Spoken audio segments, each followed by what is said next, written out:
Hey y'all, it's everybody's mama and it's time to cook. We're gonna need some cayenne pepper, some cumin, some bell peppers, red and green preferably, but pick whatever you like. Paprika, garlic, onion, black pepper, corn and beans, whichever type of corn and beans you like. This is what I had in my cabinet. And this is some leftover steak, y'all. We got some cheddar cheese and some mozzarella because we making stuffed bell peppers. Yes. All right, let's get started. So we're going to drain and wash our veggies and stuff as usual. You guys know I do not play. We want to get that tinfoil can filling off. So we are going to do that here. Yes. And then afterwards, we're going to take about half of the can and put it in a bowl. We're going to do the same thing with our pinto beans.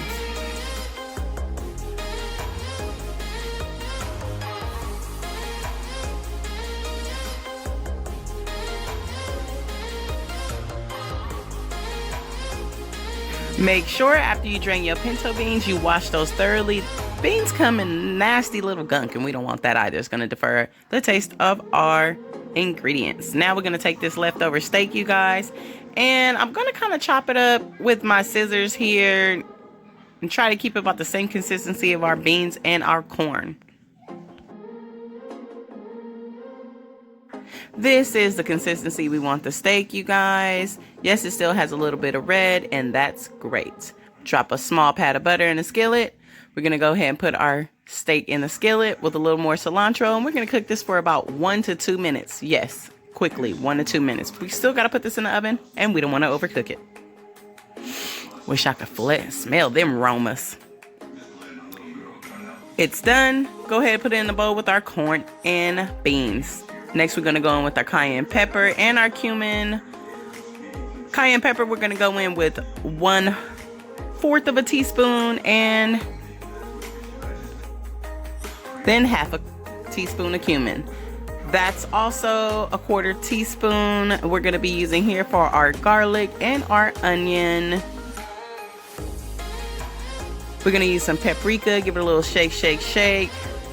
Got back into my old ways of eyeballing, y'all. Go ahead and use that black pepper. Give it a little eyeball. And we're not using too much of these ingredients and a little bit of accent because we only have a small portion of this we're making. Go ahead, put a little sprinkle of cheddar cheese in there, a little sprinkle of mozzarella. Give that a stir. Make sure the ingredients are all mixed together so those flavors can spread around. Just in case you didn't get it all, let me stir it in slow-mo, baby.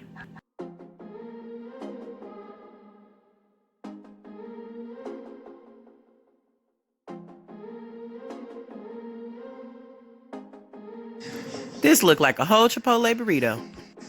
Next, it's time to prepare our bell peppers, you guys. So we're going to cut the tops out. Carefully cut around that cute little top. I'm going to show you how I'm doing it here. Yes, be careful with your hands. I realize I am doing this very dangerously, you guys, but I've been cooking for a long time, so I kind of got a gist on it. Just work slow. All right, so once we get all around, we're going to pull the top out. Yes, did it correct. We're going to grab those 2 white veins out of there and any of those seeds, pop them out like that. And then we're going to cut that seeded top off. Try not to cut too close to the top where you create a hole in the top. All right, so that's how you do that. Just to show you, this is how it's supposed to fit. Oops, that's not how it's supposed to fall. But it's supposed to fit like that, you guys. Now I'm going to show you how to do a green pepper, which sometimes doesn't come with the stem, but makes it a little bit harder. But we're going to do the same thing. Go ahead, cut around the sides, pull it out, and de-seed. Once we do all of these, we will wash them thoroughly. No soap, just water, and make sure we have gotten out all the seeds and the guts from the inside.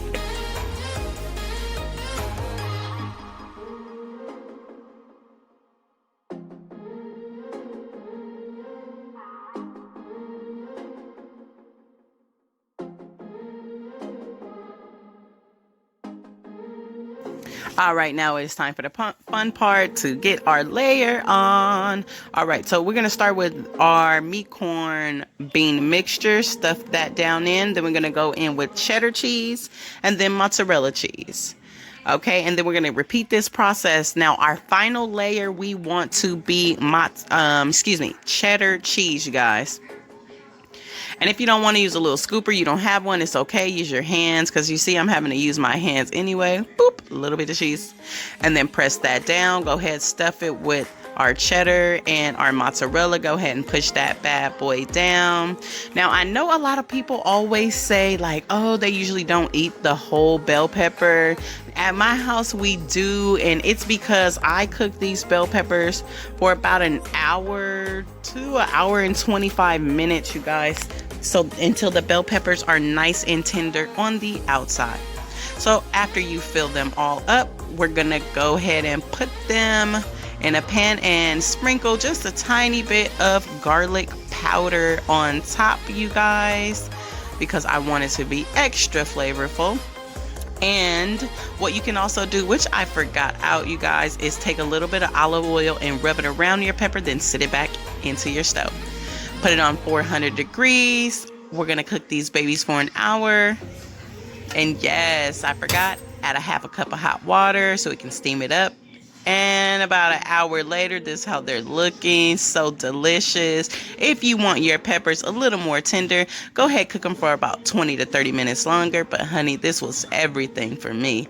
On top of a bed of rice. Let me show you that ooey gooey inside. Yes. Bon appetit, my loves.